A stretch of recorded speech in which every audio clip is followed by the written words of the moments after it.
حق و باطل کا پہلا مارکا، غزوہ بدر۔ بدر مدینہ منورہ سے تقریباً 80 میل کے فاصلے پر ایک گاؤں کا نام ہے، جہاں ہر سال میلہ لگتا تھا اور وہاں پانی کے چند کنویں بھی تھے، اور ملک شام سے آنے والے قافلے اسی مقام پر ٹھہرا کرتے تھے۔ حضرت رسول خدا صلی اللہ علیہ وآلہ وسلم اور تمام مسلمانوں کے ہجرت کرنے کے بعد قریش کو چین آ جانا چاہیے تھا، کیونکہ اب وہ صورتیں ان کے سامنے نہ تھیں جن کو دیکھ کر آنکھوں میں خون اتر آتا تھا۔ لیکن وہ ایسے بھلے مانس کہاں تھے، ان کے دل سے اسلام کی خلش دم بھر کے لیے نہ مٹتی تھی۔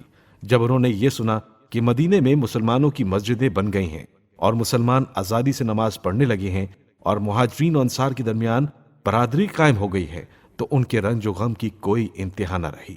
جب اسلام کی آفاقی طاقت و قوت کے مقابل انہوں نے کفر و شرک کی طاقتوں کے ساتھ ساتھ اپنے قبیلے کی طاقت و قوت کو مغلوب ہوتے دیکھا، تو اب انہوں نے عرب کے تمام قبائل کو حضرت صلی اللہ علیہ وآلہ وسلم کے خلاف بھڑکانا شروع کیا۔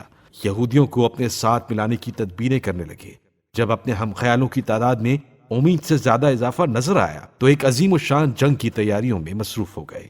پہلے انہوں نے چھوٹے چھوٹے دستے بنا کر مسلمانوں کو لوٹنے کے لیے بھیجا۔ انہوں نے مدینہ منورہ کے اطراف و جوانب میں جس مسلمان کو تنہا پایا قتل کر ڈالا، جو مویشی ہاتھ لگا لے بھاگے۔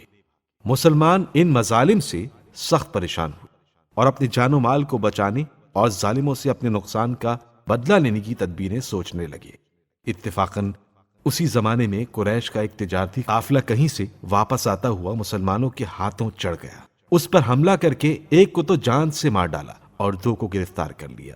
باقی اپنی جان بچا کر بھاگ گئے اور مکے میں جا کر شور مچا دیا کہ مسلمانوں نے ہمیں لوٹ لیا۔ قریش تو پہلے سے ہی بھرے بیٹھے تھے، یہ آواز کان میں پڑتے ہی آپے سے باہر ہو گئے۔ ابو جہل کو عام شورش پیدا کرنے کے لیے ایک اچھا موقع ہاتھ لگا۔ اس نے بہت جلد تمام قبیلوں میں یہ مشہور کر دیا کہ شام سے تجارتی قافلہ واپس آنے والا ہے اور مسلمان اس کو لوٹنے کی تیاریاں کر رہے ہیں۔ اس کی حفاظت کرنا بہت ضروری ہے۔ اس قافلے میں قریش مکہ کے تمام خاندانوں کا مال تجارت تھا۔ اس خبر کے اڑتے ہی سب گھبرا گئے اور ہر دل میں مسلمانوں سے جنگ کرنے کا پرزور ولولہ پیدا ہو گیا۔ ابو جہل نے یہ دیکھ کر کہ اس کی چال کارگر ہو گئی ہے، جوشیلے جوانوں کو یہ صلاح دی کہ وہ بہت جلد مسلح ہو کر اس کے ساتھ مدینہ کو چلے۔ سب نے اس تجویز کو منظور کیا اور ایک مقام پر جمع ہونا شروع ہو گئے۔ جب 1000 جوانوں اور 700 اونٹوں کا اجتماع ہو گیا تو ابو جہل نے کوچ کا حکم دیا۔ کفار مکہ کا یہ لشکر مدینے سے کچھ ہی فاصلے پر پہنچا تھا کہ ایک شخص کی زبانی معلوم ہوا کہ وہ خبر غلط تھی۔ قافلہ دوسری راہ سے صحت و سلامتی کے ساتھ گزر کر مکے میں داخل ہو گیا ہے۔ ابو جہل کے ساتھیوں نے واپس جانا چاہا، مگر ابو جہل جو مسلمانوں کے خون کا پیاسا تھا، بھلا ان کو کہاں جانے دیتا۔ اس نے ایک مقام پر سب کو جمع کر کے کہا، مسلمانوں کا زور روز بروز بڑھتا جا رہا ہے، اس کو جلد توڑنے کی ضرورت ہے، ورنہ یاد رکھو تمام قریش کا وہ حال کریں گے کہ دنیا تماشا دیکھے گی۔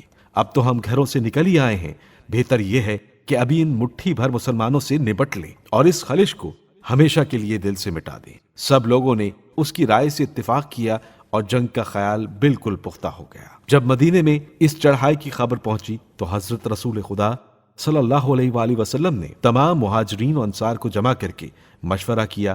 انہوں نے کہا، ہم آپ کے فرمان کے تابع ہیں اور ہر وقت جان قربان کرنے کے لیے تیار ہیں۔ اگر آپ ہمیں سمندر میں کود پڑنے کا حکم دیں گے تو ہم اس کی تعمیل بھی بصر و چشم کریں گے۔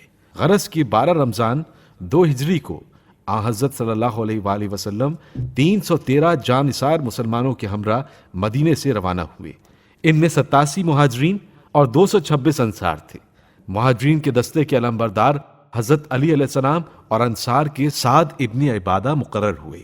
مسلمانوں کے پاس جنگی ساز و سامان کی کل تفصیل یہ تھی: 17 اونٹ، 2 گھوڑے، 2 زرہیں، صرف 7 تلواریں۔